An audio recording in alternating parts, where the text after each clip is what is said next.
And away we go. It is the BCJ podcast presented by the Holy Grail right here on BearcatJournal.com. Sunday, early morning, 8 o'clock opening for the Grail. The festivities start at 9. They've got a live show down there with our good friend Mo Egger, rolling right into the Bengals and the Ravens. If you are not planning on heading up the road to watch UC in Houston at 3 o'clock, I can't. We're going to have to figure out where Dave's loyalties are going to lie that afternoon. Oh, yeah, that's a hard one to figure out. But yeah, you're down at the Banks. Make sure you stop by, see our friends at the Holy Grail, get you a beverage, get you something to eat, and enjoy what should be an exciting Sunday in the Queen City. All right, let's get this show on the road. Hi, David. Hello. She's here early tonight. She's already ready to make an appearance. Like, she's not even waiting for us to start anymore. She's like, oh, the show's about to begin. Yep. I mean, don't just show up when the show's already started. You're part of the show. That's right. You show up early. Is she like the BCJ mascot? She might be. Pickles picks? I mean, do you think we could get her to like make picks? No, she won't do like the whole like put two things in front of her and pick one. No. So if you put two morsels of food in front of her, she wouldn't pick one? No, that would just be me pretending that she made picks. Okay. She's not quite that type of trained feline. They don't have to be trained. They just have to decide like which piece of food they want first. Which one she kind of like hits with their paws first. Yeah, like whichever one. That could take a while. She's, Yeah. Pickles picks would be an electric segment. Yeah. Electric segment. Could be. Her dad's off to a good start. I'll say that. That's nice to hear. Jeffrey apparently not off to such a good start. He says he wishes betting was illegal again, and he hates that he's a college basketball fan. Well, yeah. Betting college basketball is stupid.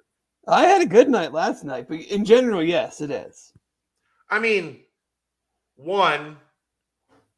typically Vegas just goes off of like KenPom or like that. They're pretty close to KenPom at all times. Right. KenPom is a predictive measure that's very good at what they do. And every game almost always comes down to like a 3 or 4 point window. Yep. That just sounds like too much chance to me. Yeah. Football, I think there's like, not that it's easy. If you know what you're doing in football, there's a little less chance because you can look and go, I'm pretty sure this looks wrong. Sometimes. Other times you're just like, how do you guys get it? Like even the Cotton Bowl. Like I knew USC's defense was terrible, but like I just didn't think Tulane could hang with them offense, and like it was a 1.5 point spread, and look what happened. Tajay Spears is really good. He's a bad dude. Like really, really good. He's a bad dude. Would you be down with the Bengals picking up Tajay Spears in the draft? Possibly. Depending I think on he would be there into the first round, right? Oh no, you can't take him there. Why not? Because what? They have much, much bigger things that I would want them to do than take a running back in the first round. That's for sure. Yeah. I mean third, fourth round running back, sure. I mean, if he's gonna be a stud, then take him. I'd rather have Jahmyr Gibbs. That's fair. We've got a newsy show today. We do. It's. I actually had to take down some notes to try to get all these newsy items. Make sure I didn't forget anything. All right, let's run it down, Dave. We'll start. Where do you want to start with? Do you want to? I know you guys have already touched on it. We have a game tomorrow night. We can get the basketball. We had a game on Sunday. Okay. I didn't know where you wanted to begin. I think football makes the most sense because that's where the most news was. Correct. Correct. Relevant news of today. So we have what feels like a full football staff, or at least close to a full football staff. Scott Satterfield said he wanted to have this kind of knocked out by January 3rd. Yesterday and today, most of the news is coming out. So let's run it down, Dave. Head coach Scott Satterfield. DC, Brian Brown. Defensive line, we assume, is Walt Stewart. I'm a little surprised that hasn't been made public yet, but here's what I was wondering about that. If Walt's on a 2-year deal, then they don't have to announce anything. That's true, because he just rolls over. He just stays in the second year of his deal. But so you might not have a press release, so to speak. Yeah, but I think they would have something, social media, maybe at some point. But that could just be why. It's pretty clear he's staying. Yes. Linebacker coach Derek Nicholson. Defense special teams Kerry Combs. The other linebacker coach Greg Gasparotto. That came out today. Offensive coordinator came out yesterday, Tom Manning. Pete Thomas at quarterback, Nick Cardwell, offensive line, Darrell Sims, running back, Josh Stepp, wide receiver, and then you would assume Tom Manning would slot in also as the tight end coach. Strength and conditioning made official today. We have been talking about this name on Bearcat Journal for weeks. Nico Palazzetti is your new strength and conditioning coach coming down from Ohio State. He brings along with him Christopher Friend, Brandon Garcia, Myquan Stout, and Scott Ethington. I'm going to have to remember he doesn't have an R in his name. I think we're going to need to take you and I. We're going to need to take Nico to Pep and Dolores's and break some bread and just have a good get to know each other time. I'm down with that. Recruiting, Carter Wilson and Cass Simmons. General manager, Zach Grant. Director of player personnel, Jack Griffith. Some of these are still reported, not. But they're, official. They haven't officially official. You know what I mean? Yeah. Chief of Staff, Mark Spire. And that looks to be the bulk of your on and off field staff for Scott Satterfield. Before we get into specifics, your overall feel for what Scott Satterfield has done in building his first staff at Cincinnati. I actually kind of thought about that as I was thinking how I wanted to approach this. Was just kind of like, now that the staff is and the support group seems to be complete for the most part. I'm sure there could be, there's going to be QCs, there's going to be possibly other recruiting people, but, how do you assess it? And then kind of looking back at the search through the lens of what is now the bulk of the staff, it to me, the biggest thing that jumps out is the overall composition, how the organization came together, and how that aligns with, at least to me, it looks like it aligned with John Cunningham and what he felt was the importance of Power 5 head coaching experience. Because if you look at some of the other, what we would have probably considered finalists, serious candidates, I don't think any of those guys are putting together a coaching staff and an off-field staff in the same stratosphere as this group. You're probably bringing a lot of coaches with G5 experience. You're probably, you're certainly probably not adding the level of off-field representation from an Ohio State and others, and other schools. But obviously the on-field results are going to tell the true story. But I mean, if you're just going to look at it on January 4th, 8 months before the first game, I'm going to say that I'm pretty darn satisfied. I don't know if I'll grading it, so to speak, whatever. Like, I won't give it an A. I'll give it a very strong B.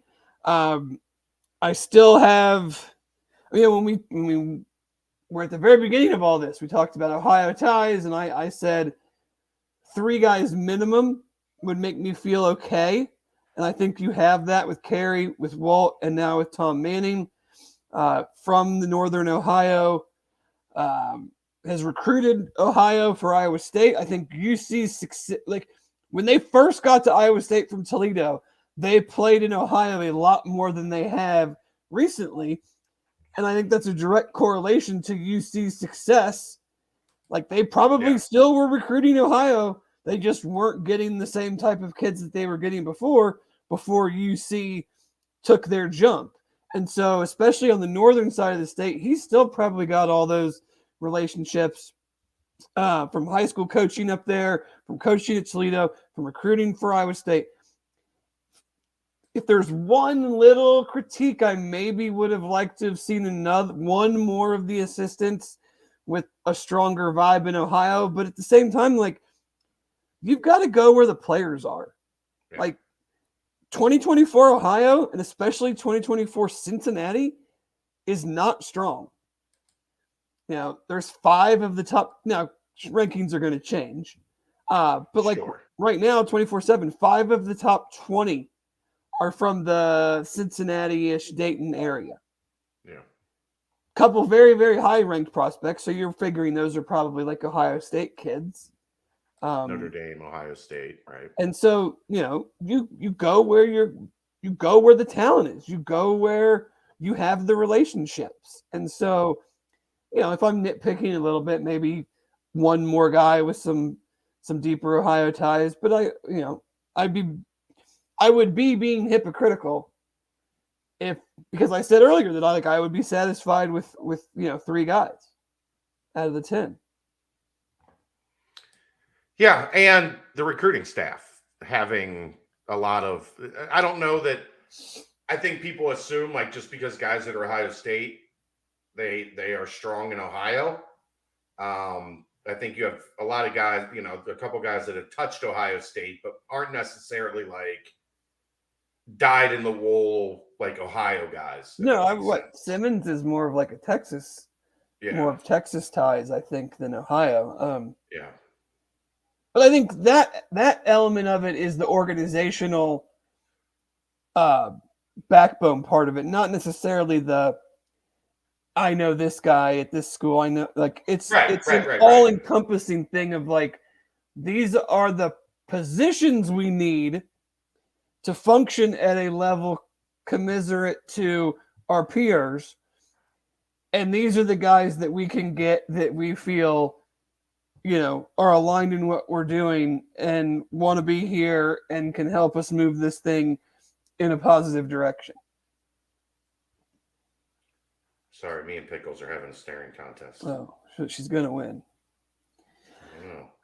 One thing I did notice that was kind of interesting. I won. She blinked. Gasparotto has coached, like at Louisville, they had inside and outside linebackers coaches. Mm-hmm. He's also coached safeties. So you could see him, they could do a safeties corners deal with Carey. Or they could do the same kind of setup that they had at Louisville. I also found it interesting that, and this might be the case at a lot of Power 5 schools, it's certainly not been the case at UC, just because in the G5 your salary pool is lower, and you're usually bringing up-and-comers. But so now you have, obviously, the head coach is going to call plays. He's basically an offensive coordinator. Tom Manning's been an offensive coordinator, will be the offensive coordinator. Carey's been a defensive coordinator. Brian Brown's the defensive coordinator. You now have Greg Gasparotto, who was a defensive coordinator at one point at Army, and Josh Stepp, before he took his role at Louisville, had been promoted to offensive coordinator at Georgia State. So I thought it was interesting that you have a lot of coaches that have coordinating experience. we've never really seen something like that here because of the situation that I just outlined. Yeah. Thank you, Natalie. She congratulated me on my win. What did you win? I won the staring contest with Pickles. Yeah. Well, she blinked. Did Betfred sponsor that? I don't know because it was impromptu. It was not scheduled. Free $5 staring contest bet. Now that we know it's a thing, we can get Betfred involved. That's right. I was unaware that I was going to be in a staring contest until Pickles was just staring at me. And then it was like, well, you got to roll up. Sometimes you just got to roll up your sleeves, go to work. Maybe you left. Crypt Keeper asked me if my cat is a Mancoon. I have no idea. She's from the mean streets of Kentucky, and we adopted her. I have no clue what kind of cat she is. She's a I like to be the star cat. Yeah. Whatever cats like to be on camera and host their own podcast, she's one of those. And so what are your thoughts of what is, I guess we could consider the completed staff? I would like to have maybe seen one or two more guys that weren't necessarily just like his Louisville staff. Right, branch out a little bit, go for some outside help. But if those were the best hires, then that's what we don't know is, what did the candidate pool look like? Were they, clearly, and that probably comes down to Stepp and Gasparotto, right? Because they were kind of the last two guys. Well, that's interesting though, because they're also announced. They're through the HR process, right? So were they kind of work? And I put that on the board is were they kind of quietly working behind the scenes for UC for the last couple of weeks? Were they hired? And because I would assume they were. Right. Yeah. So we didn't really come across their names until very, very, very recently, especially in the Football Scoop article with Tom Manning. They mentioned Josh Stepp, and there had been, discussion that maybe that was a thing. And you followed the Twitter breadcrumbs, but to be announced today means that means they've already gone through. You were probably submitted as this is my coach 2 to 3 weeks ago. December, I don't know, 18th, 19th, maybe. Yeah, just tossing out there just random dates that don't have anything to do with a December 17th bowl game at all. No. But yeah, that very much could be the reality of it, is that these were already in motion and just didn't catch on the radar. There's a very young staff too. It's a young staff, which I like. I don't think people realize some of these guys. I think they coached for a lot of years, and we don't realize that they're still pretty. Tom Manning's still only 39, and I've known about him for a decade.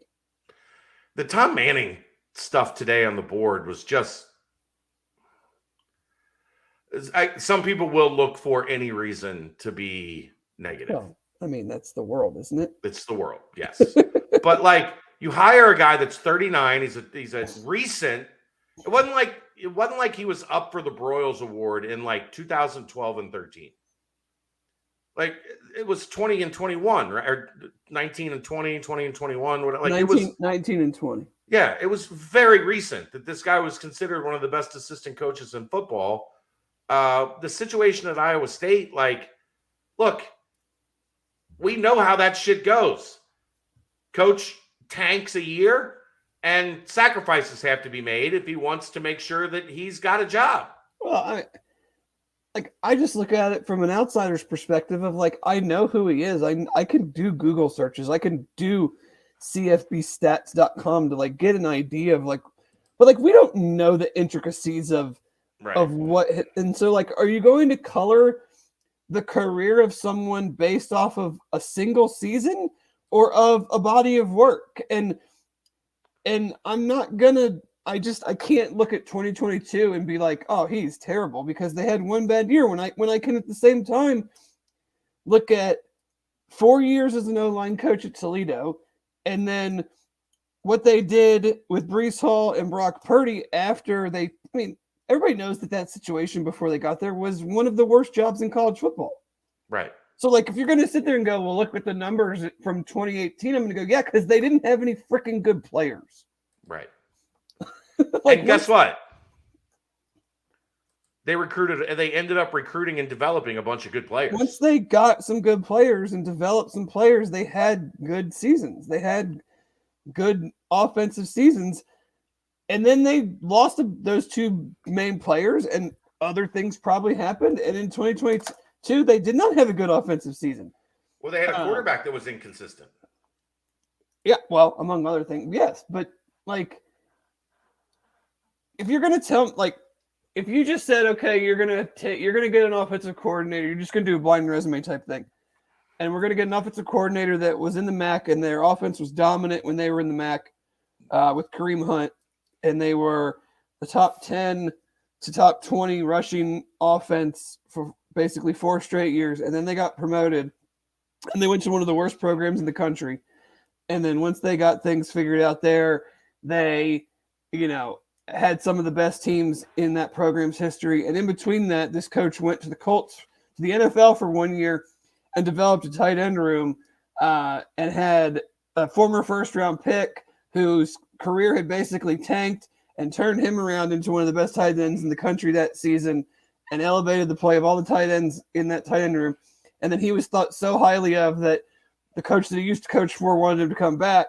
And then he came back. And then they had the 2 best seasons in the program history right when he came back. I think we'd all be like, yeah, that's a pretty good person to hire. Yeah. But everybody has to find any possible negative and just say, see, it's not like it's. And I'm not sitting here saying that this is like a slam dunk. There's no possible way this can't work. Like that would be ridiculous because we know anything cannot work. Right. Because we know in sports, the most slam dunk hire cannot work. And the hire that you think is ridiculous, can be work out just fine. Right. I just like it's. When you want a Power 5 staff, exhausting. That's what you got. Right. Every single one of these guys, whether it's at Louisville, Iowa State, UC, like they've all been on those staffs. Most of them came with Scott, but and we saw with Luke, like his first staff, he made changes right away. Yeah, but I would also say his first staff outside of one guy was probably his most complete, or at least his second staff was his most complete staff. Yes. And then as he had to replace more and more guys, it wasn't as good. After he got rid of Willie Martinez. I wasn't going to say it, but but he had a staff. Essentially, his first staff had 2 guys that were dead weight, corners and wide receivers. Yeah, everybody else he pretty much hit on. Right, and then when those guys started leaving, he didn't hit at such a high clip. No, because you're always going to bring your most trusted, your best relationships in first. I find it is interesting though, like, and I'm not using this as like a comparison thing, but like it kind of goes to show you of like who Luke probably wanted to hire and couldn't, just from a straight dollars standpoint of like he wanted to hire Phil Longo, but Phil Longo went to Ole Miss instead of UC because Ole Miss could obviously pay him more. At one point he wanted to hire Paul Haynes, and Paul Haynes went to Minnesota, and now he just hired him today to coach defensive backs, and it's probably because of money. Right. So now, hopefully, now that we're not in that situation anymore. Hopefully, one, you can retain your better coaches who elevate their career, and you can then keep them. And 2, if they do leave, you now have a much higher salary pool to replace them with, someone on that same or better level. I'll let you answer this one. Does the big pool of money for assistants cover new positions like general manager? Yes. Covers basically everything in-house for football. Yes. There will be a few exceptions here and there, but like anybody working in the like when the new facility opens and they move from the Linder Center into the new facility, generally if you work in that facility in the football offices, you're being paid by the pool from. We call it the assistant coach pool, but it's really the football staff. The football staff pool. Who were Fick's big misses besides Joker? Willie Martinez was a miss. I think it's starting to become clear Darren Page was probably a miss. Just in more than anything that he had never had any experience with running backs. He was a wide receiver. He had coached wide receivers. That's what he knew was wide receivers. I think there is a misconception that just put him at running back. Like all they do, you hand them the ball and you tell them to go get yards. I didn't think the running back room developed. What's that? You cut out for a second. Uh-oh. Sorry, hold on. What did Pickles do? Good. Okay. So yeah, but I mean, I know, I'm just kidding. Other than that, I mean, most of his hires were good. My VP, yeah, like you're not working, Dave. It's rough. Yeah, I'm try here. now. I'm here. Okay, I hear you guys whatever fine, you said. So I didn't say anything. You're. What's that mean? Me. Yeah, no, I'm good. So we got one of the steps. Is there a spot for the second? No. Right now, it would seem all 10 spots are filled. He's more than happy at South Carolina. Any crystal balls to join? We don't play with our crystal balls here, Juan.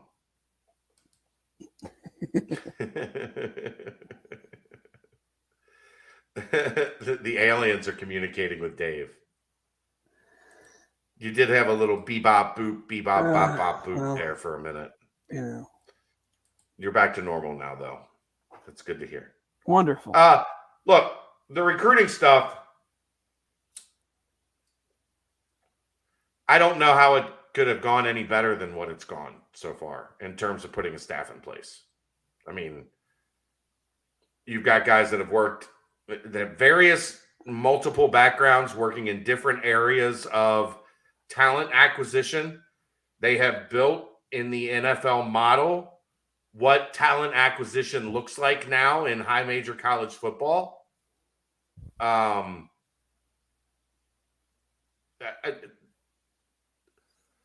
The way that it is structured is how you want to be structured going forward, right? Like you've got a guy that looks like he's really, really on top of the transfer portal. You've got a guy that, learned from a couple guys that learned from one of the best in terms of player personnel at Ohio State. You've got a guy with some NFL ties and some knowledge on the NFL philosophy on talent acquisition. Like top to bottom, it just feels like a big time recruiting staff and not trying to, and this has nothing to do with Pat and Max and like, but they were doing the work of 5 people. And now you have 5 people doing the work of 5 people. Yes. What's your take on the recruiting department? No, I agree. I mean, like Robert asked kind of like who's the most exciting new staffer.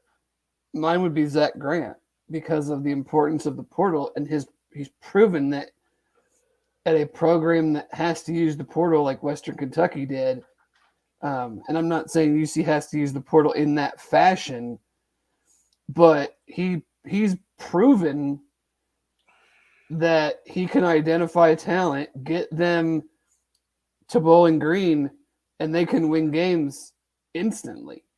And that's the type of thing UC needs moving forward into the Big 12. Now, I don't know if that manifests itself for the 2023 season.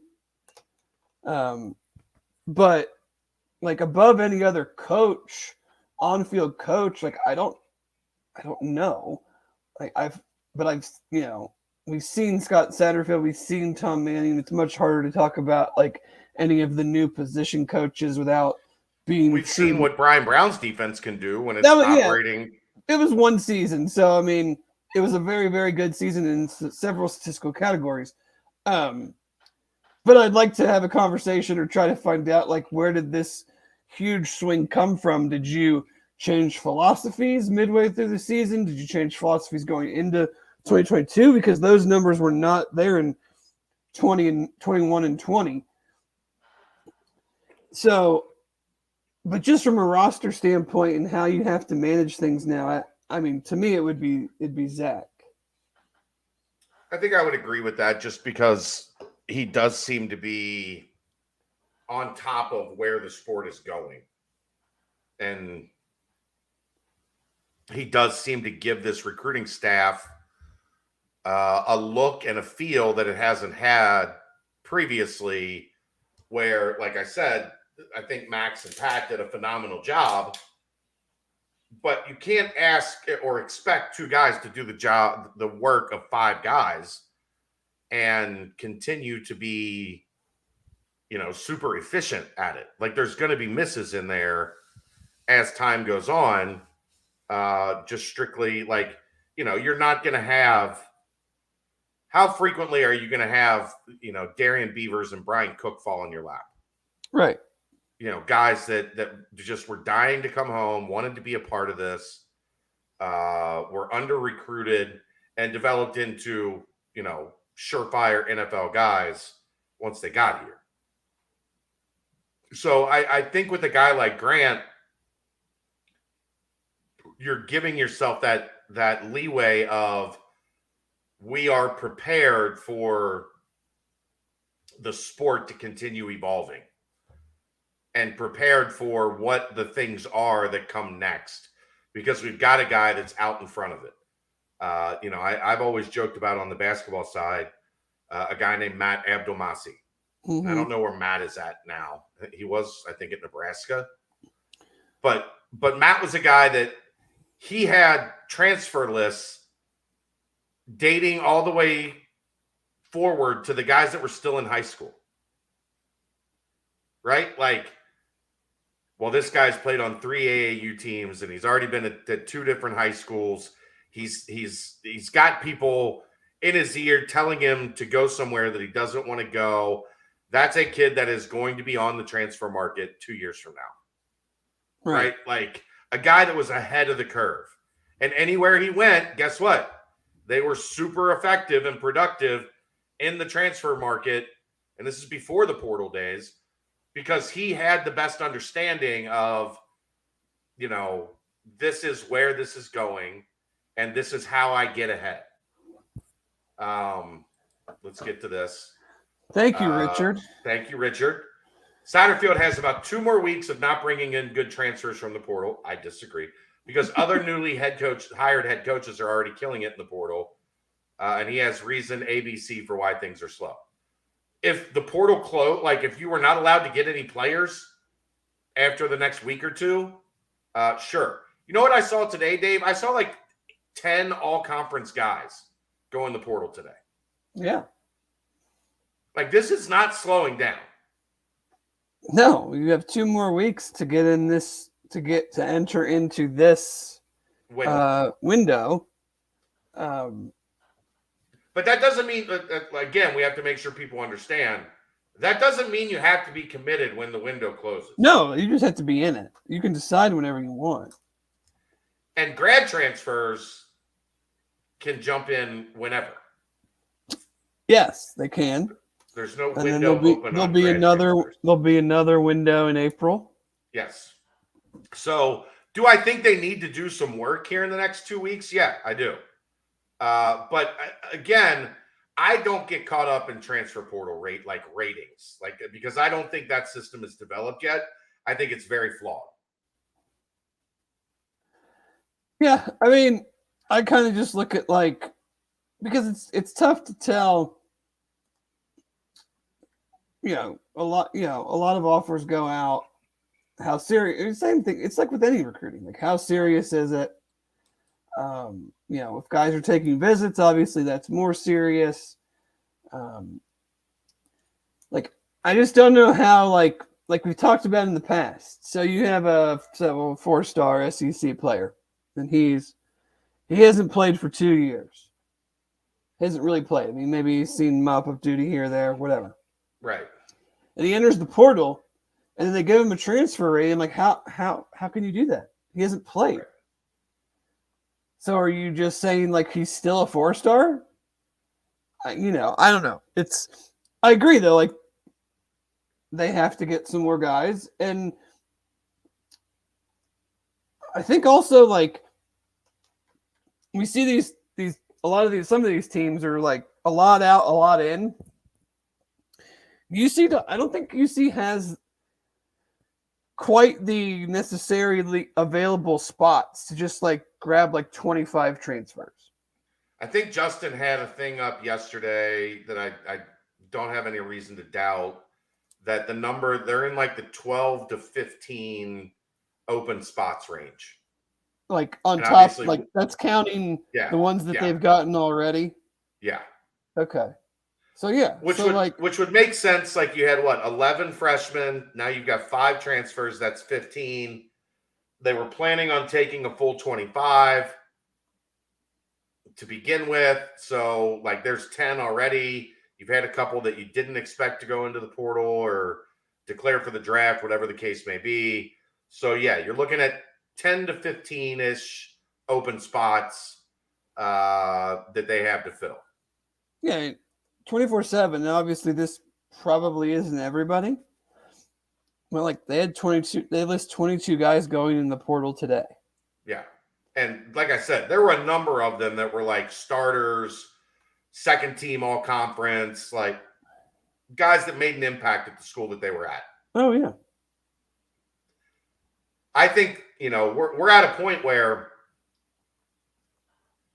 if you were unhappy and you weren't getting playing time or whatever the case may be, you're already in the portal. Right? Like you made that decision a while ago. I would think so. Like if why, what would you be waiting for at this point? Right. Like you're just only hurting yourself. If it's a disgruntled issue. Right.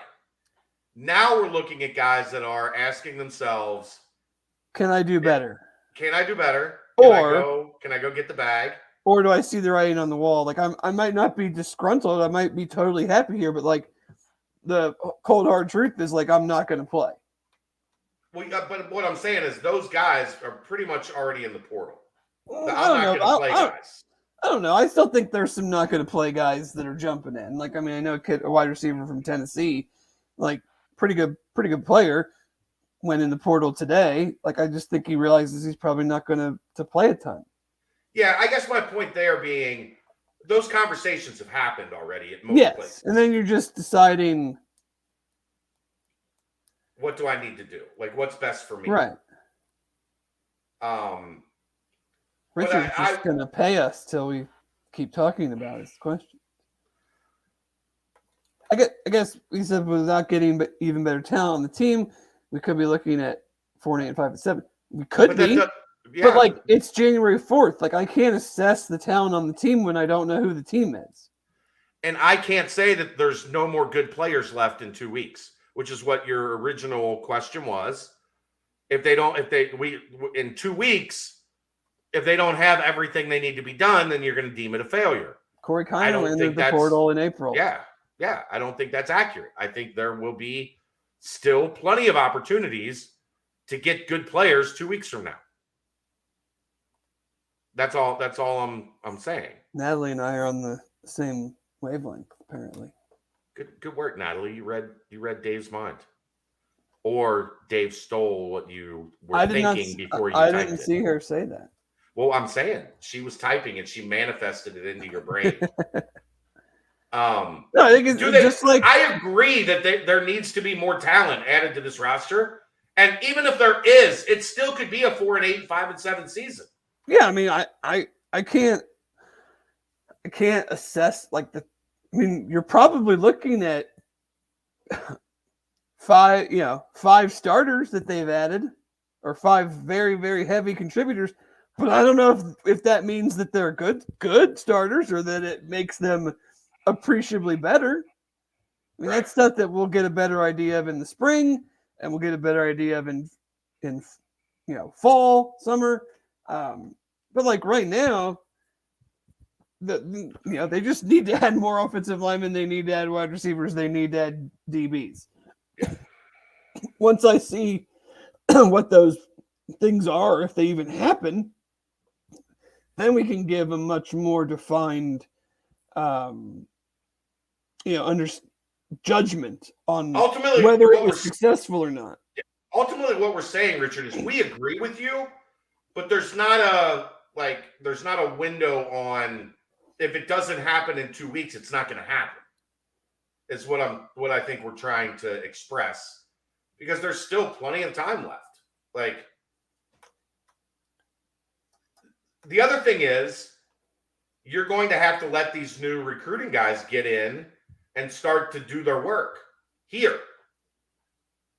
Because maybe they got a couple tricks up their sleeve. Maybe there were 3 or 4 kids that Zach Grant had his eye on that didn't fit Ohio State, or Ohio State didn't have a need at, wide receiver that Cincinnati does. And then this guy can now come in and say, okay, well, I've got this and I've got this and I've got this connection and that connection. Working on this kid, let's see, if we can get this train moving on this. So I don't think it's fair to say we're going to make a judgment in 2 weeks, and if everything that needs to be done isn't done, then it's a failure. But like we said last week, if we come out of this week, like this visit window that started today and closes on the 8th, if we come out of this and it doesn't feel like there's any momentum coming out of it, I think that's fair to be a little bit concerned, right? Like, yeah, I mean, it's the only visit window prior to spring semester. Yeah, and the portal close. I don't think there's another one next week, is there? No. I mean, the portal would technically be open, so maybe there is. I don't know, but I think things open back up at some point. But let me filibuster for a minute. But yeah, I mean, if you'd have to think that they obviously got a commitment today from Keyshawn Helton, who had visited previously, wide receiver from Florida State. 2 guys tweeted out the graphics. You know how that goes. So, I mean, at least 2 guys are here. Now, those 2 guys are both also highly sought after. But they both said they're going to take other visits. We know that can change at any moment. But, and this window is a little bit different in that you could visit today, tomorrow. You could visit tomorrow, Friday. You could visit Friday, Saturday. It's a little bit different than you could visit Saturday, Sunday. It's a little bit different than the normal high school window. So just, they could have guys coming in as we go throughout the entire weekend for, 48-hour visits at a time.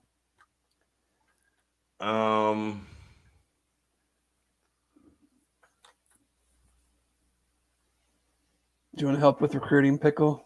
Even though you don't like people? I don't think she'd be a big help, UCF superfan. So we are in a quiet or a dead period, through the 12th. That window looks like it's the only time that there can be on-campus visits at in this for a while.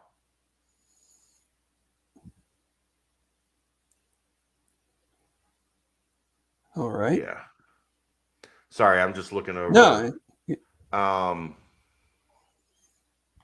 Because the quiet period runs through January 29th, and then January 30th through February 28th is a dead period.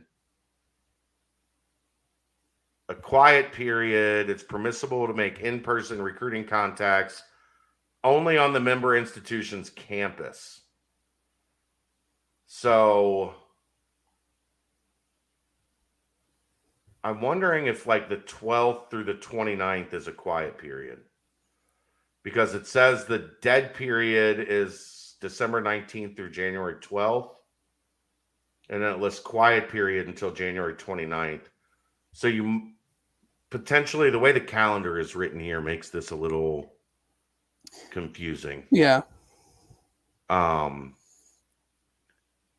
So there might be another window, the 13th through the 29th, because I don't see that. Like, the dead period is supposed to stop the 12th. Right. So, let me see. Yeah, 13th through the 29th is a quiet period. So there is on-campus recruiting that's allowed. Oh, yeah. Permissible to make in-person recruiting contacts only on the member institution's campus. No in-person, off-campus recruiting contacts or evaluations may be made during a quiet period. So, yeah, the 13th through the 29th opens back up the quiet period. And then there's nothing again until like March 1st. Yeah. March 1st through April 14th. Like spring practice, you're allowed to have guys on campus. Yeah. Yeah. Are they recruiting any high school kids for the February signing period? Bro, let's get through this, this transfer window right now.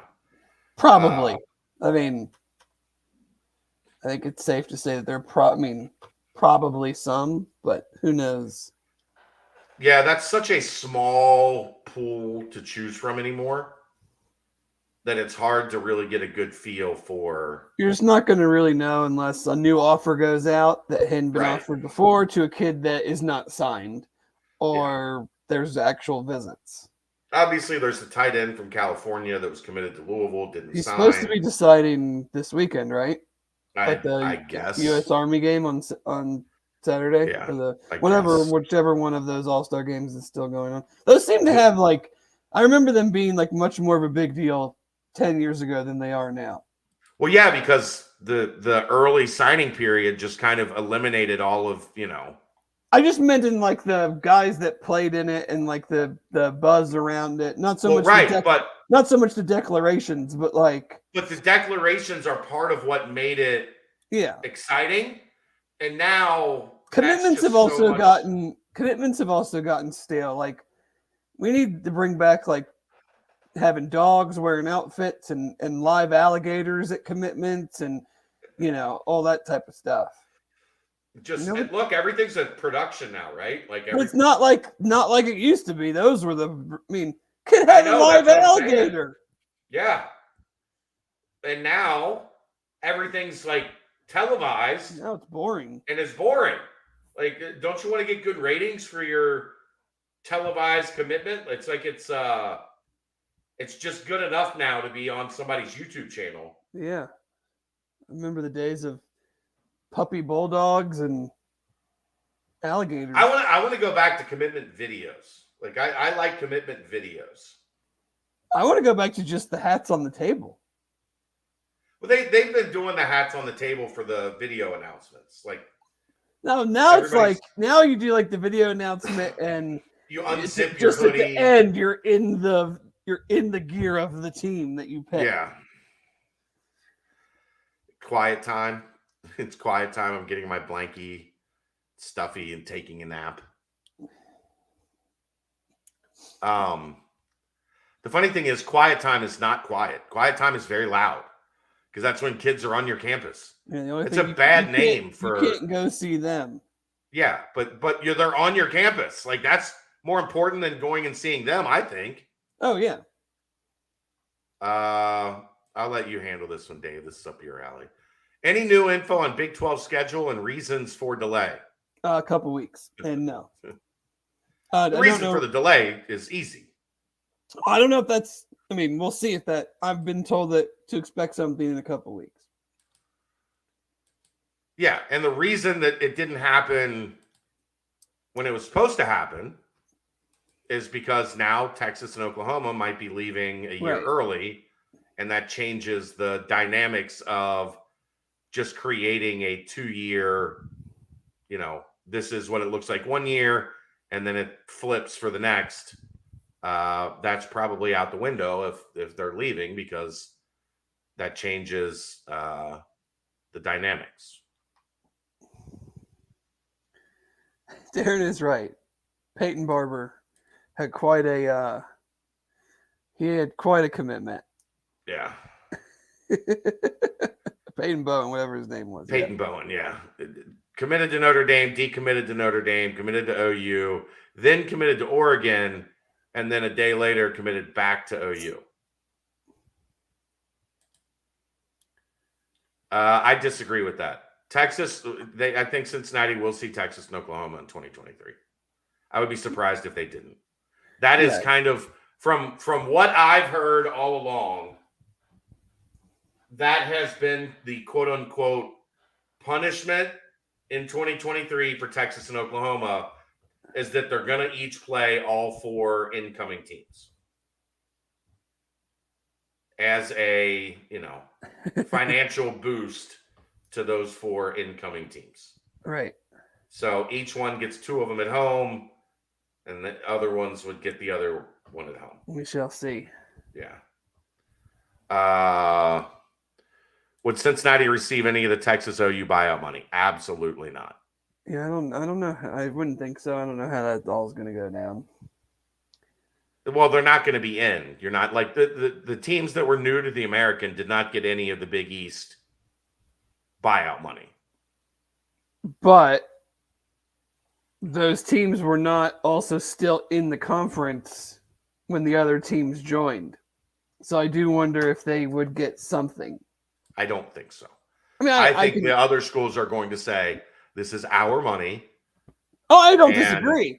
But I just wonder how, because before it's 1 in, 1 out. It's never like we're coming in while you're still there and then you're leaving a year later. Right. It pisses off the current 8. Why would it piss off the current 8? Like Texas and Oklahoma are leaving and they have to deal with them less. I think the current 8 just want them gone. Yeah, for the right price. Right. But I mean, in terms of do you think they're really worried? Like, they don't want Oklahoma and Texas to screw up their seasons. Neither of them were good. Like, were that good this year. Like, they don't care. But that's how they screw up your season, is you play them and they're not very good, and then they beat you. Right. Baylor doesn't care if they get to play Texas at home. I'm sure that part of them do, because they just want to beat them. But yeah, I think you're looking too deep into it, UCF superfan. You guys are firing off the questions tonight.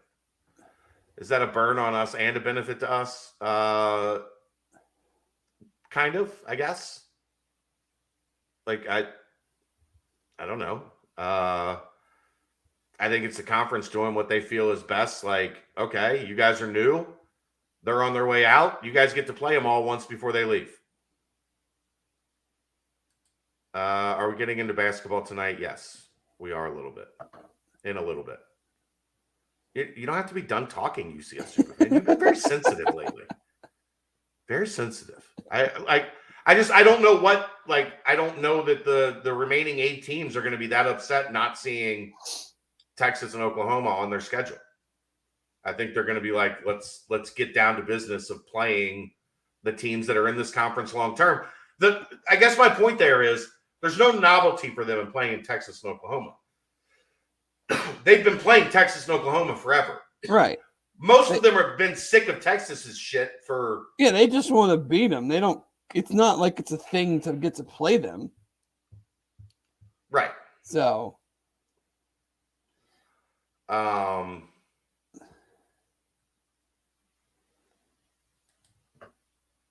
Remember how ECU and Tulsa behaved after they lost to UC in their final shot. those were also teams that were only in a conference with UC for 10 years. We're talking about teams that have been dealing with Oklahoma and Texas for decades. Would they want a shot at them, one last shot at them? Sure. Do they care? Probably not. And the other thing is, especially this year, like Oklahoma got its ass kicked the whole year. They already beat Oklahoma's ass, all those teams. Texas was a little bit better this year, but they've been whipping up on Texas for a decade now. Honest opinion on the portal. Good for new coaching staffs or bad? You get to quickly build a roster with experienced guys, but you could also have a mass exodus of existing roster guys. I think give and take. Yeah, I mean it's just the state of the sport. Like, yeah, I don't think it matters if you're a new coaching staff or not. I mean, go look at the teams that have the most players in the portal. Very few of them are coaching changes, right? Yeah, I mean it's Texas A&M, Florida, Arizona, or three off the top of my head. So Florida State had a bunch, didn't they?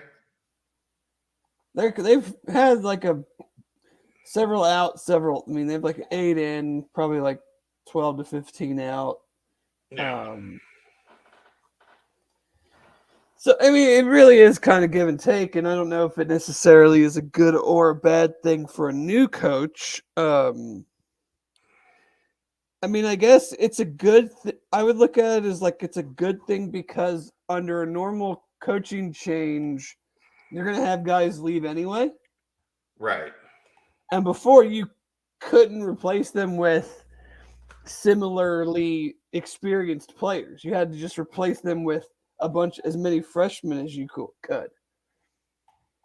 So now you at least have the opportunity to be like, yes, I know I didn't recruit these guys. Some of these guys are going to leave, but I can at least go get, guys that have played for 2, 3, 4 years and not just have to backfill with 2 or 3 big high school recruiting classes. Right. So it's probably slightly better. If you look at it just from the UC standpoint, and UC had, a coaching change that they didn't expect. And you had the way that the program was built, you're just going to have guys take off for various reasons. But I definitely don't think, and granted, I'm sure we'll still have more, whether it's in the next 2 weeks or whether it's after spring practice. But like, I guess I don't know what I was expecting, but I guess it hasn't been as much as I expected. I don't know. This is as of December 26th, so this is old. Texas A&M had 24 players in the portal, 22 at Florida, 21 at Arkansas, 20 at Arizona, 18 at Miami. And at that point, the average among Power 5 schools, 10.4 players in the portal. Right. So what, like 12, 13% of every roster? Yeah, I mean, I saw a couple of days ago, Matt Lee, the starting center for UCF. Yeah. Who's been a starter for at least 2, maybe 3 years. He decided like an all-conference guy, yeah, to leave. So the reasons are all over the place. You would think a guy like him would be quite happy, but someone that's a Final Four contender every year and needs a starting center gives you a call, and it's like, damn, I can step into this spot at this school and be on a roster that's primed to possibly make the playoff. It's a hard thing to say no to,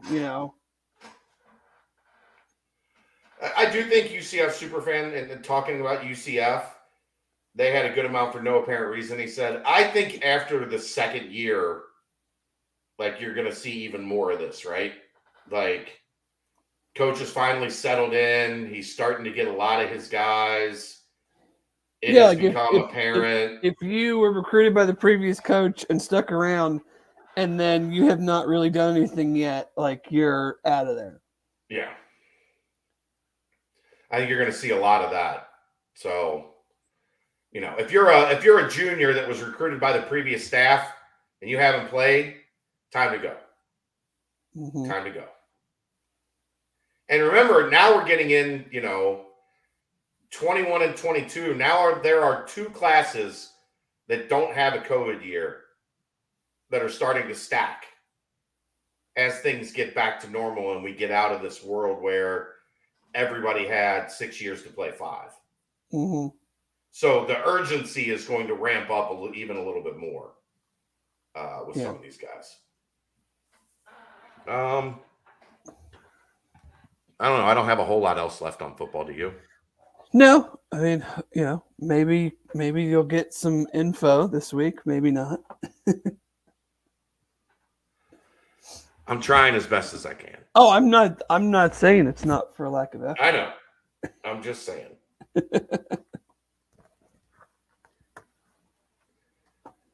Ed has created a video that is the me and Pickles staring contest. Oh. I can't wait to watch that. It's riveting. Glad to see Ed has a lot on his plate right now.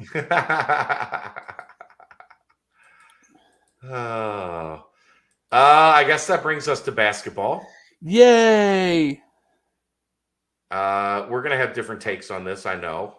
What we are? We are, I think, to an extent at least. Well, that's good. That's always good for conversation. Basketball falls to Temple on the road. Yep. In a game that they started out pretty well. They allowed a 17-2 run to end the half, and they got it back to 2 at one point.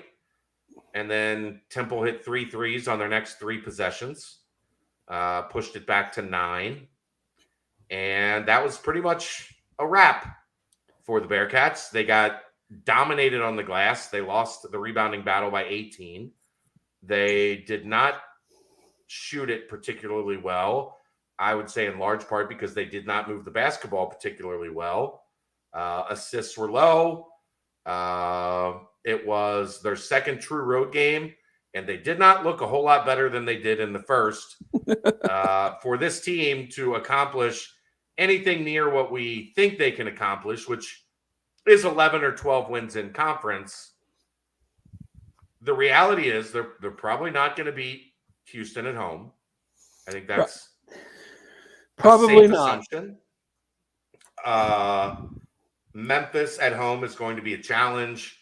Temple at home is going to be a challenge. UCF at home is going to be a challenge. If they are going to get to 11 or 12 wins, they have got to play better on the road, and we have not seen that to date. Dave, your take on the Temple game? My frustrations are mounting in the sense of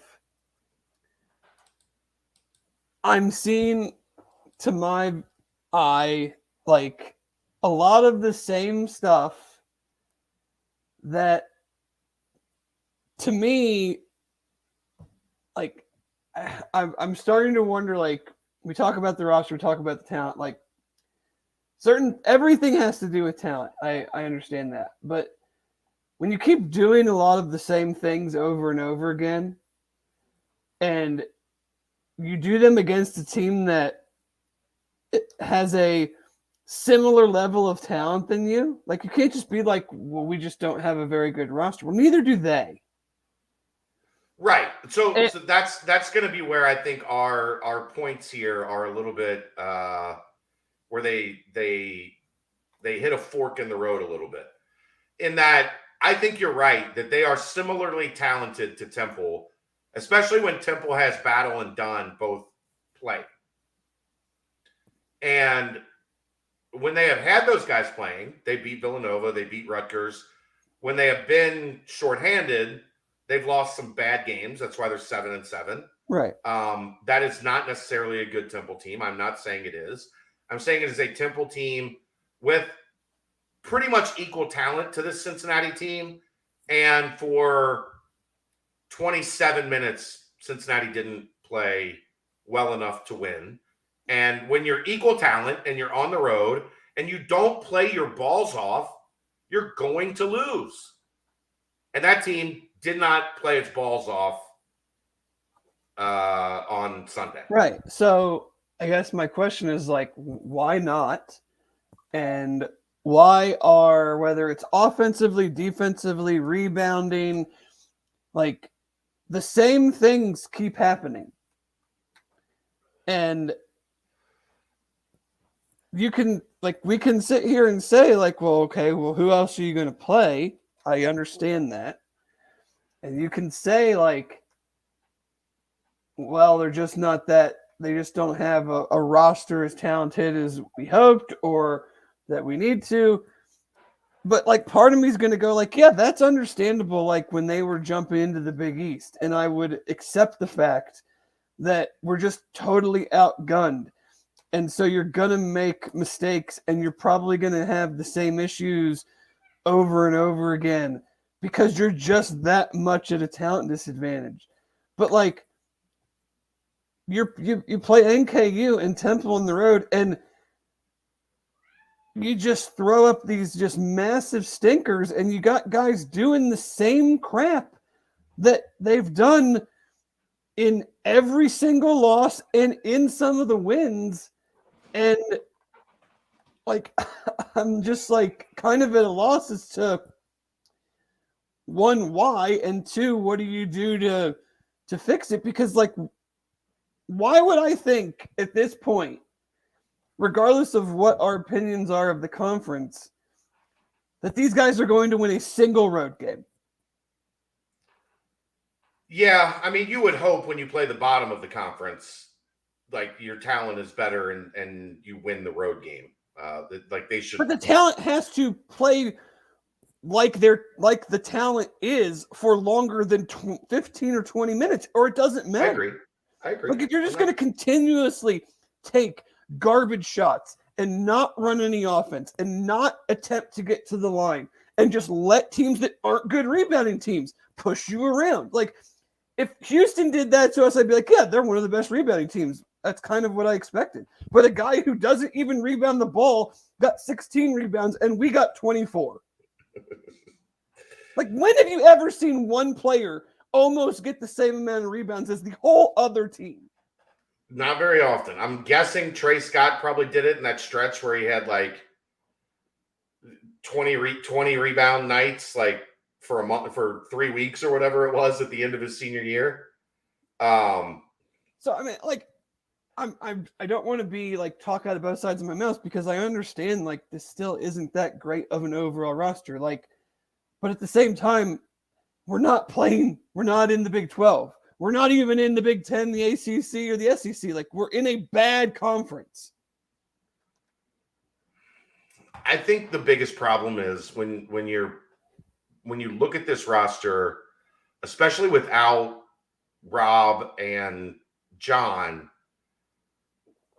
who do you go to? Like, who do you pinpoint and say that dude's tough? Like, that dude is going to get in there and get his hands dirty no matter what. For sure. I agree. Like, and, you know, if you told me you're going to have your two best probably on the ball defenders not playing, then sure, there's going to be a drop off in how you play defense, especially how you guard the basketball. So you can't, you have to take that into account. But I want to say, I think that impacts rebounding more than people are talking about, especially I'm sure it does on the defensive end, because that means the opponents are getting to where they want with the ball. That means your defense is collapsing. That means shots are going up and you're not set.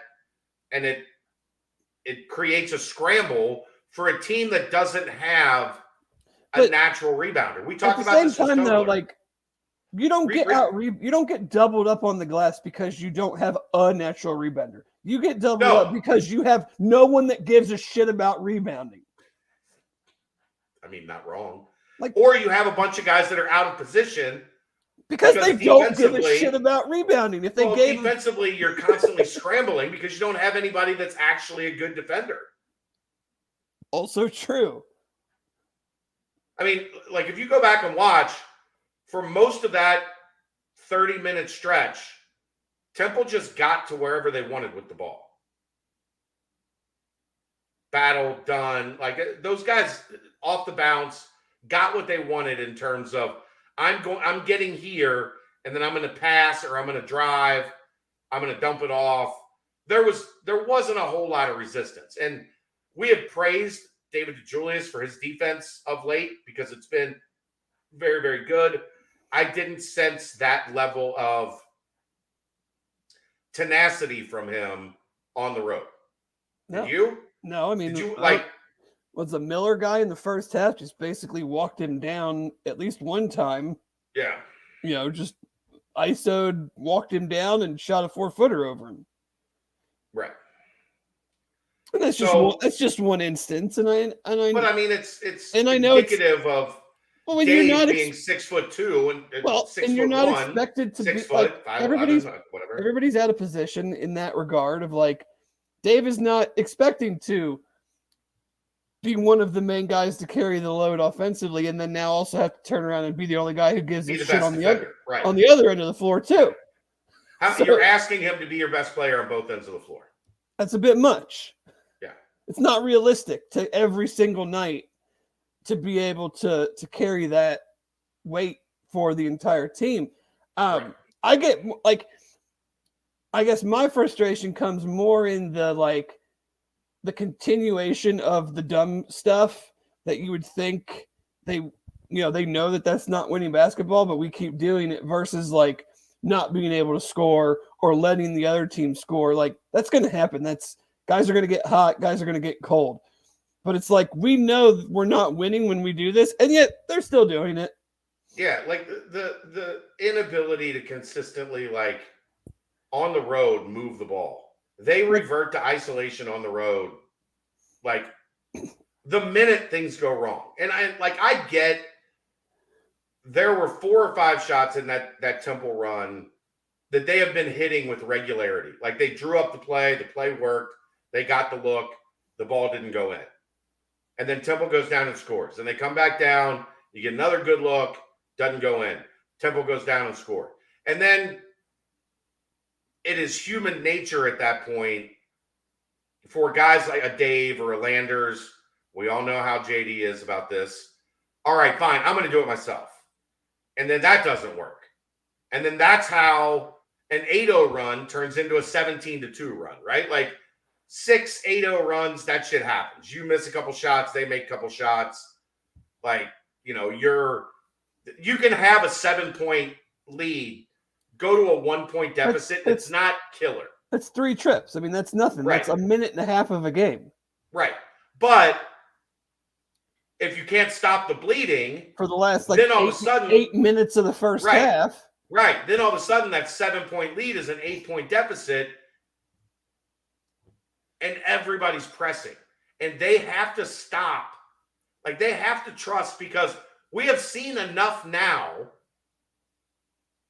that when they are doing what they're supposed to do, it works. That's the thing. Is like there's enough. Just trust it. There's enough tape of like, this is how good we can be offensively when we do this, this, this, and this. Right. But yet and I wouldn't even say they were doing those things necessarily at a very good level for the first, 12, 14 minutes of the Temple game, and they're up 27-20. And then, I don't know, they just decided like that was enough.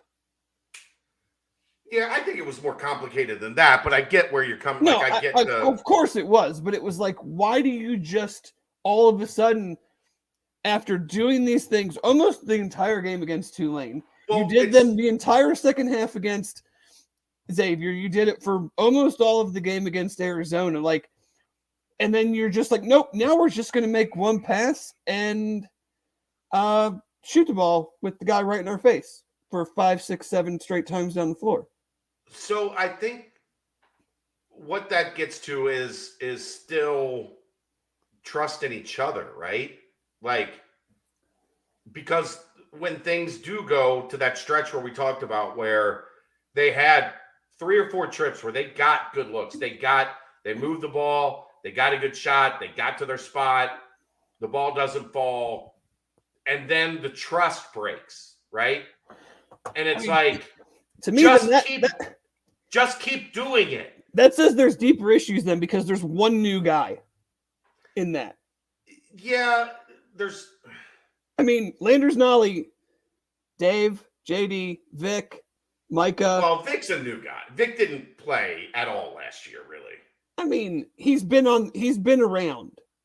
Yeah, but he wasn't.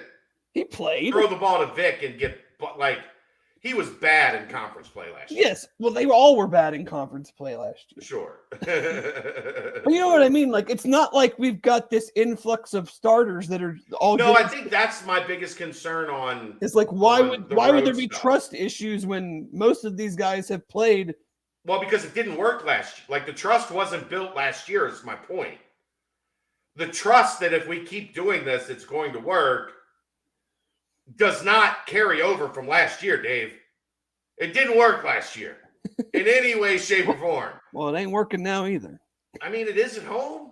Well, okay, so can they reschedule all their games to be at home? But that's the concern is why isn't this is a veteran team. Even the guys that are new, this is a veteran team. I mean, shit, they had more guys at practice. Josh. They had more guys hanging around at practice than they had at that game the other day. So it's not like you're going into hostile environments. No, I still think it's just developing that subconscious, just keep doing what we're doing and it's going to work. And instead, when the pressure mounts, everybody kind of reverts back to, I'm going to get I'm going to fix it. Right? I don't think it's coming from a bad place. Well, I don't either. And I think, how much of that is the fact of whether you want to talk about Mick, Hugs, whatever, team goes on a run against you, we can just go, okay, we're done with that. Team goes on a run against this team, they don't have the ability, whether it's because of defensively or getting a rebound, to just be okay, we're going to stop this for at least a minute or two and at least hold serve, and maybe we can chip away. To me, that's why, what was it, Saturday, Sunday? I don't even remember. Sunday. Kind of got out of control is not that they were missing shots offensively, is that they weren't getting any stops on defense. Right. No, I mean that I was talking about it consistently during the game. It doesn't matter if they there was a period at the beginning of the second half where they kind of got the offense back flowing again. Yeah, what they cut it to 4 or something, or yeah, no, they got it to 2. To 2. Yeah, and then I said, that's when Battle just went out of his mind for a second and hit 3 threes. Cincinnati scores 1 2-point basket in those 3 trips, and that 2-point lead is all of a sudden all the way back out to 9. There still has to be an inherent toughness in there that says we're gonna sit down and get a stop here. Now, you got stops to get it all the way down to 2, but then you have to carry that over. It can't just be we got it down to 2, and now we take a deep breath, and you're back down by 9 again on the road. Well, no, we always talk about in big comebacks. It's not that it's easy to come back, but the hard part is now you've made the comeback. How do the other team is woken up from whatever crap they were doing? Coach How often timeout? You always see you're down 16, you come back, you cut it to 2, you feel like you have all the momentum, and then the other team scores 4 or 6 right away, and it's right back to 6 or 8, and you're we just used all that energy to come back, and now we're back down. It's much harder to kind of get over that hump. I don't know. It's just it's I don't know. It's frustrating because the things that bother me, I don't like. I can handle it if you just don't have enough good players, and I don't think that's the problem. It's still a problem. It's still a problem, but like it's not the problem, but it's still a problem. In this league this year specifically, like you think that performance at Temple, based on what we've seen so far, is going to be the only time they go on the road against a team that they're probably better than and look like that? Well, I don't think they're better than Temple. I think they're talent-wise. I think they're equal to Temple. Okay, equal to. Yeah. But I mean, like, that's the part that is frustrating to me, is that I can't feel confident outside of maybe like do they play at Tulsa? They're garbage. USF's bad. Tulsa's bad. I mean, USF almost beat Temple tonight at home. Yeah. You know, they're not good, but ECU's better. They gave UCF a game tonight at home. Like, so like who are like these teams playing at home that we think are bad? Like, if you play like that against them, you're going to lose. Tulsa scored 77 on Tulane. Sure. Tulane scored they probably 90, scored like 100, didn't they? 93. Yeah. I mean, Tulsa's bad. SMU's bad, but like at home. But look, Cincinnati beats Tulane. What happens? Tulane turns around and beats Memphis, who everybody thinks is the consensus second best team in this league. So I think that's where the adjustment of our thought process still just refuses to happen, is that Cincinnati's no longer better than 10 teams in this league when they walk on the court. Right. They're probably instantly better than 5. There's probably 2 that have better rosters.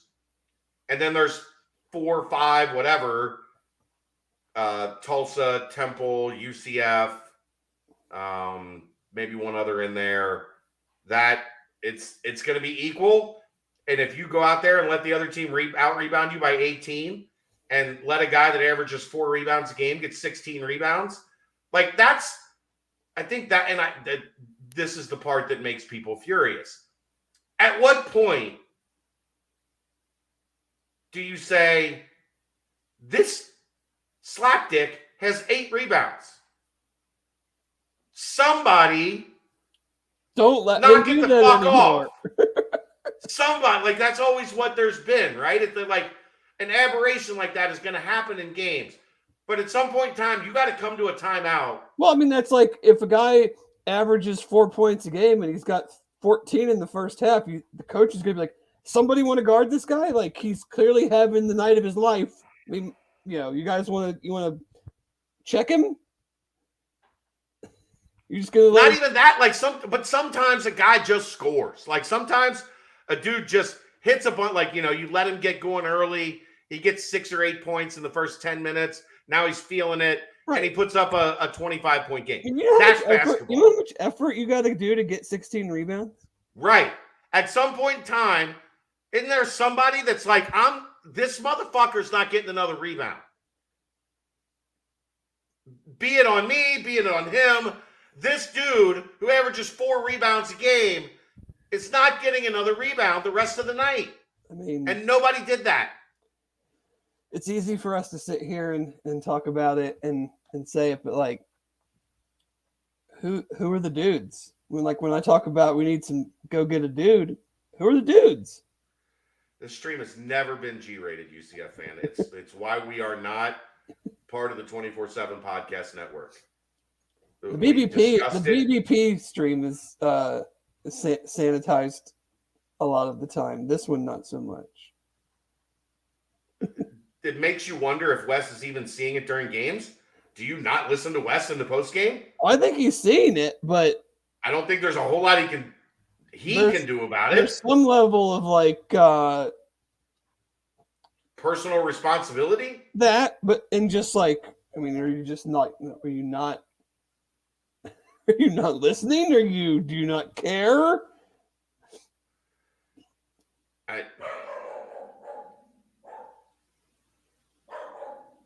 So he sits guys because of it. That part, it happens.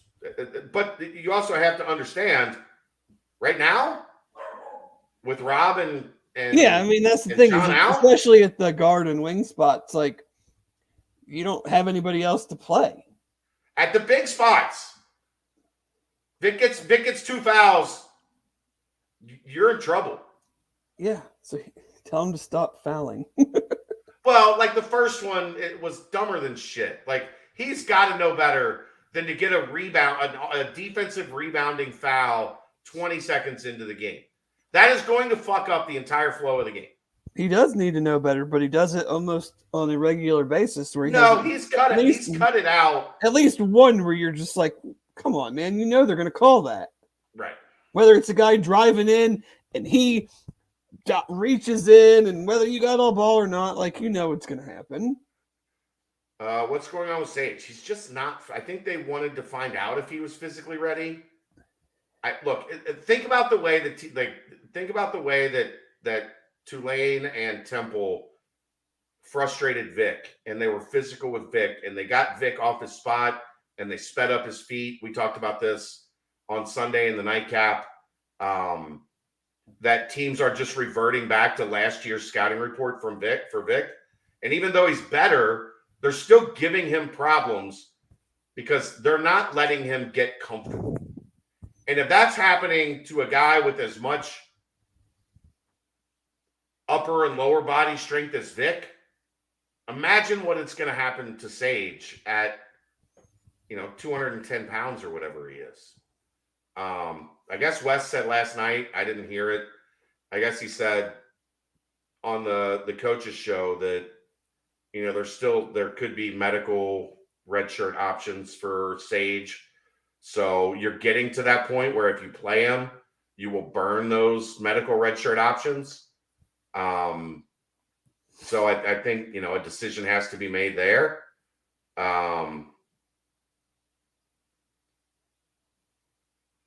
But that's UCF superfan. I see people throw around terms like blow it up. The problem is it's been blown up every year for 4 years.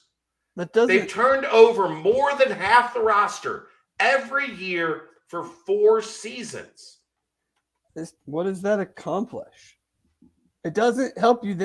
It doesn't help you this year, and it doesn't help you next year. Right, because you're going into the Big 12 with 8, 9 new players.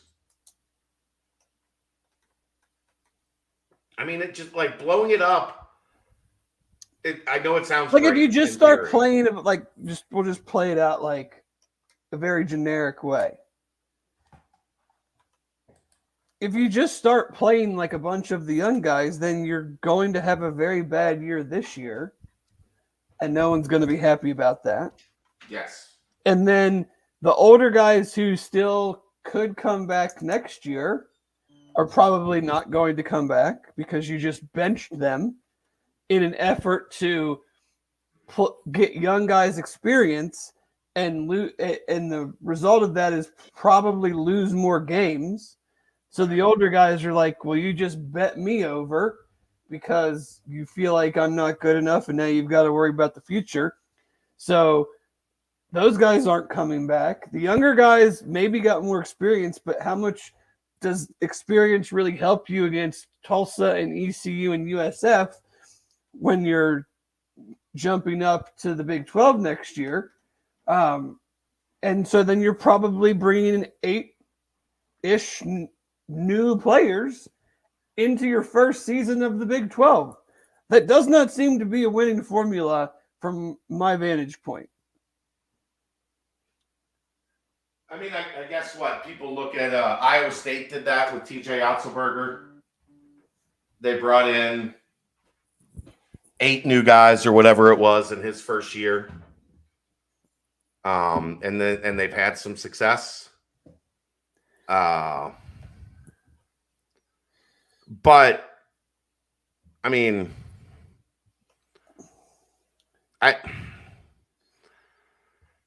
sure there's a rare, like it happened here once and it happened there once. But it's not a sustainable way to win. Well, it's just you don't want to get into that cycle because it's very hard to get out of that cycle. Right.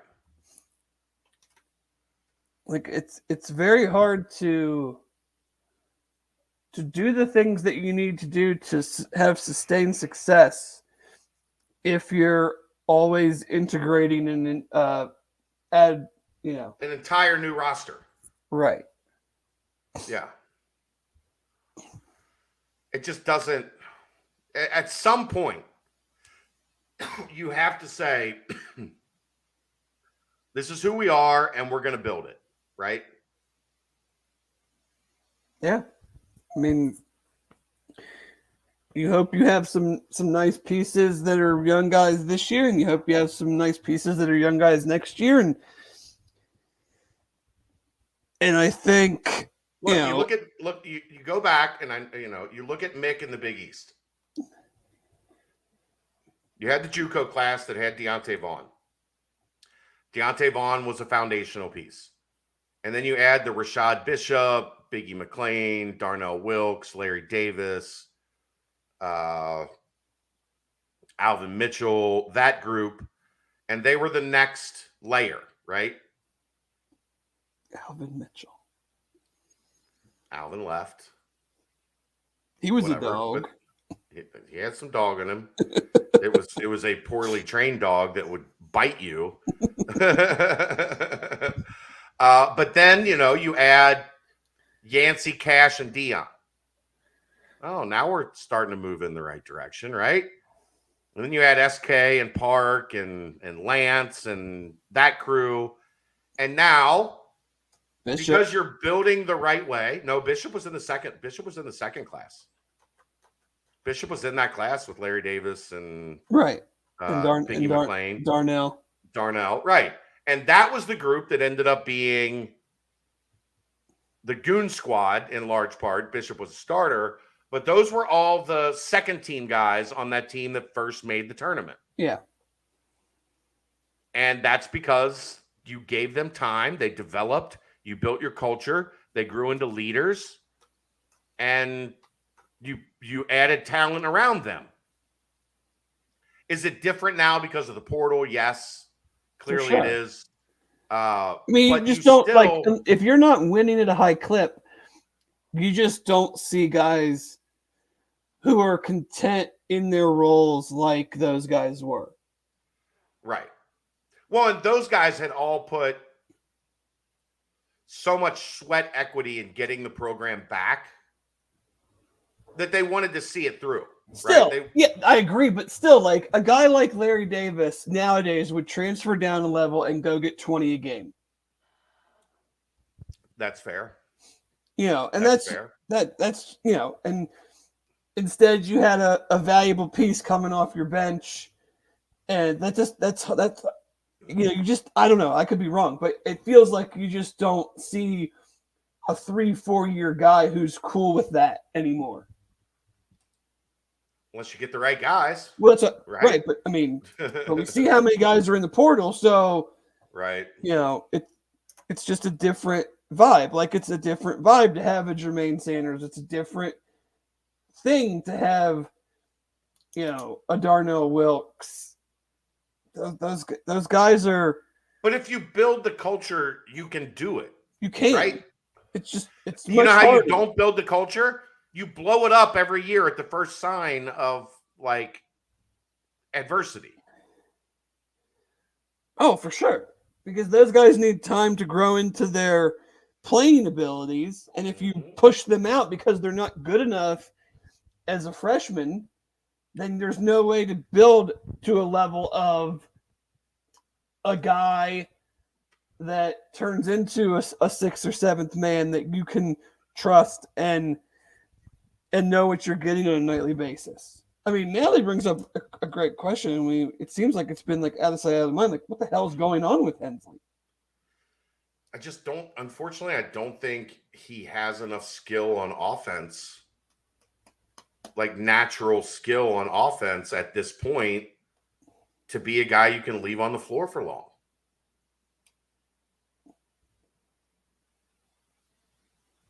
I mean, shouldn't they have enough skill on offense to take advantage of what he can do defensively and rebounding? I think defensively, I don't know that we have any proof that he's a good, like a high level rebounding option. I don't have any proof that anybody else is either, though. That's fair. So, like, if Dave and Landers and Vic and Micah are your main offensive guy, like, can I see what he can do on defense? Can I see if he can help with rebounding? I mean, I think they've tried him for stretches, but he doesn't help as much as he hurts. I guess I'm not paying that close of attention. I feel like I haven't seen him in forever. He played in the Temple game a couple stretches. I mean, it's 2-3 minutes here, 2-3 minutes there. I mean, if it was in the second half, I will readily admit I was not paying attention. I was watching NFL. Yeah. I don't know. I'm just like, and you're probably, do I think Hensley? Like, do I think Hensley? You're probably right, but like at this point, I'm kind of just like, well, nobody else is doing like, and we talked about this with football. Like, you don't just make a change because the starter isn't doing what you're hoping he's doing, because the backup has to be able to give you at least that, or you're now in a worse situation. Right. But like in football, it's very much more specific to like, can this guy go in there and get me a couple rebounds for at least a couple minutes and kind of like settle things down? You know, I know I've got other guys that are going to take. I think if he could, he would be playing more. You would think so. So I mean, yes, my question's probably answered by him not playing. But it's just hard to be like, so you're telling me the guys on the floor that got their ass kicked on the glass are the best we got? Unfortunately, kind of, yeah. Well, Sunday. And again, glad the Bengals are at 1, so I don't have to watch this massacre. And again, some of that, and like, I hate to keep harping on it, but this team was built with the idea of being able to put Rob and Josh in when you needed those things. Right. And when you needed some toughness and some rebounding and defense. And we also hope that this would not be the case with Jared, because we talked about he's got like the traits that we thought could translate to that type of thing, and then totally missing on Kalu, who we thought, I mean, preseason we talked about him possibly being like the leading rebounder. Well, that was a guy that averaged over 6 rebounds a game in the A-10. So, like, you would hope at least the rebounding part would translate, but none of it has. Right. So you've got two guys that hurt, who are your two, and these are, but this happens almost everywhere every year. So you can't, guys don't get hurt. Your two top defenders get hurt, like one on the eve of the season and the other 5 games into the season. I mean, maybe not to that extent, but like, but that's to the extent it happened here. We can't say this happens everywhere when it doesn't happen everywhere. No, it doesn't. But my point is, like, you're very rarely going to have a season where like everything goes according to plan. Okay, but let's be honest about this, right? They were dreadful on offense last year. Dreadful. And defense. So in a lot of ways, they overcorrected in the offseason. Josh is an offense first guy. Dan is an offense first guy. Kalu was supposed to be an offense first guy. Landers is an offense first guy.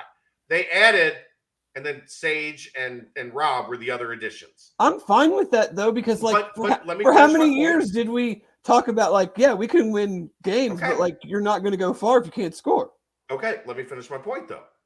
So you add all these offensive-minded guys to fix what was the glaring problem from last year. And you say, okay, we're giving up some defense for offense, but we should still have what should be one of the top perimeter defenders, like on the wing, and one of the top perimeter defenders at guard on our roster. Right. So we will have these two guys that'll kind of balance out this fact that we overcompensated for our lack of offense, knowing that we've got two guys that should be able to stabilize us when necessary defensively. And now those two guys have not been an option essentially all season. Right. Oh, I mean, they haven't been.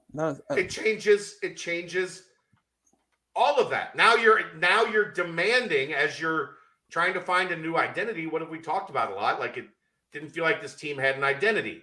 Why? Because the roster wasn't built the way that it's being played. Right. Now you have Dave trying to step up and be like, all right, I'm going to be the guy that's the stopper. I'm going to be the guy that goes out and shuts down the other team's best player. I'm going to be the guy that puts this responsibility on myself. Okay? Well, then, like we talked about, that's going to put a shit ton of wear and tear on him, because you're also expecting him on the other end of the floor to be your most consistent offensive weapon. Thank God Mike has been playing well, and they haven't had to move him back to the 1. Yeah. I mean, they've had to play him at the 1 when Mike is on the bench. Well, yeah, because they don't have enough guards. But they don't have another guard to play the 1. Is Kalu that bad to playing 0 minutes? Yes. Did you watch Kalu play the first 7 games of the season? Like we said, if he was playing, if they were capable, they'd be playing, because they're not getting the things that we thought him and Hensley would give them from the other players. So if they were capable, they'd be playing them, because they could point to it and go, you guys aren't doing this. I need these guys to go in and do it. Right.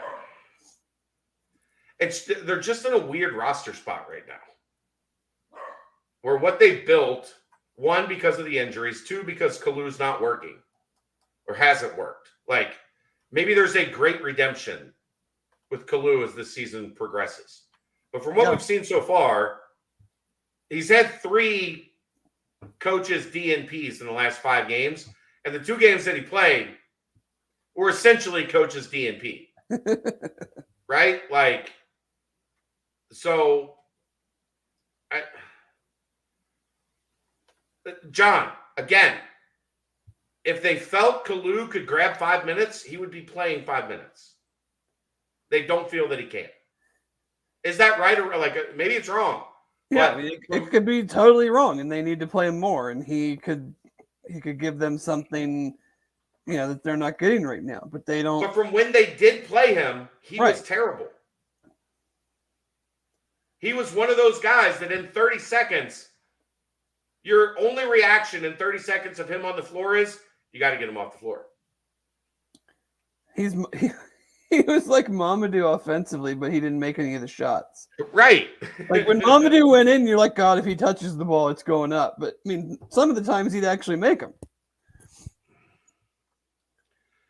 How's Kalu doing with not playing? I don't know. I haven't been around for 2 weeks. I mean, I would guess not great. Not great. I can't imagine not he's handling it well. Probably is not loving it. Right. I mean, it's not like I wouldn't think it would be a surprise. I mean, can they, like, it's already January. It's not going to change. Like, I'm with you on that, Matt. Like, if it hasn't clicked for him yet, it's hard to believe that all of a sudden, like, mid-January, the light's going to go on. But the thing that's weird, like, this is a guy that produced in the A10. The A10 is not a good league. It's not like this is like such a big jump. Let's be real. Right. The A10 is not that much below the American. I mean, the thing that the American hangs its head on is, like, being physical. You would think that would have fit his style, but clearly not. I mean, just like JD. I know they got a lot of injuries right now, and I couldn't name one single player on their team, but, like, are they going to go into Wichita and win tomorrow night? You have to. Well, I mean, I know you have to, but can you? Like, very rarely am I going to call a game 3 games in to conference play a must win. But if you lose at Wichita, you're going to be 1-3 to start the conference. Oh, you don't think they'll beat Houston on Sunday? I would not use my free Betfred $200 a week. I'm probably using plenty of free bets on that one. What do you think the line is? If it's anywhere in the single digits, I'm crushing it. He's a human with feelings. Like I think he's probably not doing great. He's not playing. He transferred to use his graduate season to come here and be an impact player. And he's getting DNP coaches' decisions. I would guess mentally he's struggling with it. I can't say for sure. I haven't been around. Yeah, I mean, I'm looking at early line. UC's getting points on the road. Like, that seems like a terrible idea. Wichita's pretty bad. They are. And they're dealing with, I think, quite a bit of injuries, aren't they? Yeah. I mean, I don't know. They still have that poor Bear Chandler guy. He's not very good. He never plays. Right? He's not very good. Yeah. I mean, but like, I don't know. I would probably just stay away from it altogether. But like,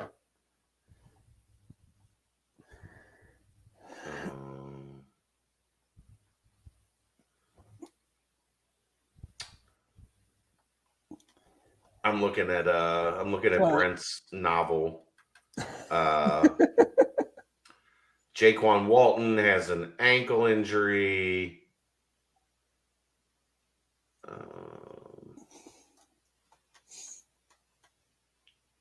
I mean, that's definitely one you probably want to look at their reporters right before the game. Yeah. See who's playing, who's not. But I would save all your free Fred bets for the NFL games this week when you see who's not playing and who is, and what team actually needs to win and what team doesn't. But no, I mean, I think we've kind of talked through a lot of it. I don't know. It's one game, so I don't want, one road game in conference. Try not to overreact too much. But, you can't help but see a lot of the same things, even in some of the wins for too long of stretches against, and this is what we talked about last week, is like we have not played any of these kind of very similar middle of the road type of teams. We've played either top 30 teams or dreadful teams. So we have not seen them play, other pretty quality opponents. And we saw what that looks like on the road when you kind of just like mail it in for 25 minutes. Right. All right. Well, I don't have a whole lot else. How did I end up doing with my bowl picks? I have no idea. Did anybody keep track of that? I have no idea. How do you think you did with your bowl picks? I think I did quite average. Started out strong. Obviously missed both of the playoff games. But you didn't give TCU any chance. I didn't give Ohio State any chance either. For some reason, I felt good that TCU was going to give Michigan fits. Maybe it was the Big Ten title game and Michigan not being like dominant in that game. I think they just had a team that was built to like beat Ohio State, but not necessarily like handle teams that were a little bit more substance than Ohio State was. But then, Ohio State goes out and almost beats Georgia. So, do you have any Dave's bets you want to throw at us between now and next week? Things to yes, I would go same game parlay, TCU and the over. So what's the line? 12.5. And the over-under last time I saw was 62.5. Okay. I like same game parlay. TCU getting the points and the over. Purdue lost by 1,000 in their bowl game. I thought it was more than that. It didn't seem that close. Well, 3 players not Jaden Daniels completed passes for LSU, so you know how that went. Denbrock was in his bag. Yeah. Mikey D was in his bag. Dave, you got a Bengals question. Oh, okay. Gambling related, I'm sure. Do you think Lamar Jackson plays on Sunday? I don't. There is something going on there.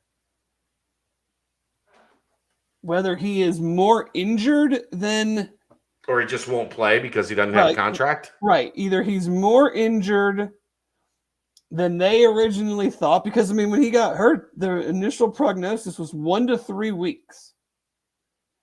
Yeah, and it's been a month. So he either is more injured than they let on, or at this point, and based off of the way John Harbaugh has been reacting in press conferences, I'm led to believe that he has had enough. He has had enough of Lamar Jackson, and wasn't that their fault? You handled Lamar Jackson how you handled Lamar Jackson. It's not his fault. It's the owner and the GM's fault. Hi, Aaron. Hi. Also, just a friendly reminder, although gambling is now legal in the state of Ohio, gambling can be addictive. Please play responsibly. If you or someone you know has a gambling problem and wants help, call 1-800-GAMBLER in the U.S. The service is intended for adult users only. Individuals must be 21 or older to participate. Damn it. Oh, now you got to you have to stop. Oh, yeah. 21 or older to participate in sports betting in the U.S.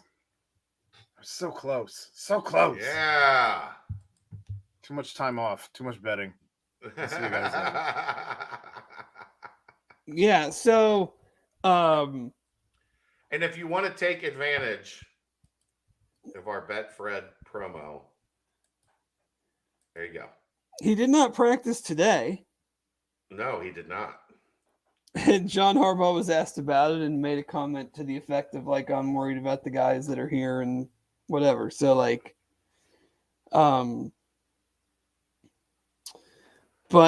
Jeffrey, I do not hate basketball. I will give you a basketball pick right now for tomorrow night. I won 2 games last night, so I certainly do not hate basketball. Chad, tell me what you think about this. Okay. Purdue is getting points at Ohio State tomorrow night. Huh? Ohio State is a 1.5-point favorite. Purdue coming off a loss. That Ohio State team is pretty good. 10-3. Purdue's 13-1. Yeah. I would take Purdue money line. So I would certainly take Purdue getting 1.5. Right. I just I don't really get that one. I know home court in college basketball is wildly important, but 2-point game, Purdue is the better team. Yeah. So, yeah, I don't know. Also, Indiana at Iowa. Indiana's getting points. Iowa sucks. Yeah. Iowa's a 1.5 favorite. That's the one, especially Fran's son is now out with some anxiety issues. He averages, I would have anxiety issues too if he was my dad.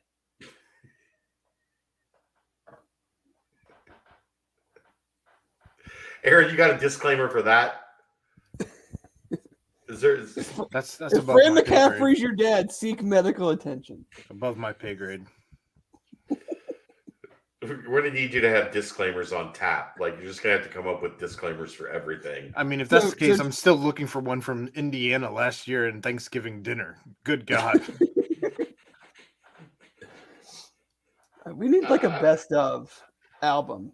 But there you go, Jeffrey. Those are my 2 that I would consider. The 2 road teams. Road dogs. Dave likes the road dogs.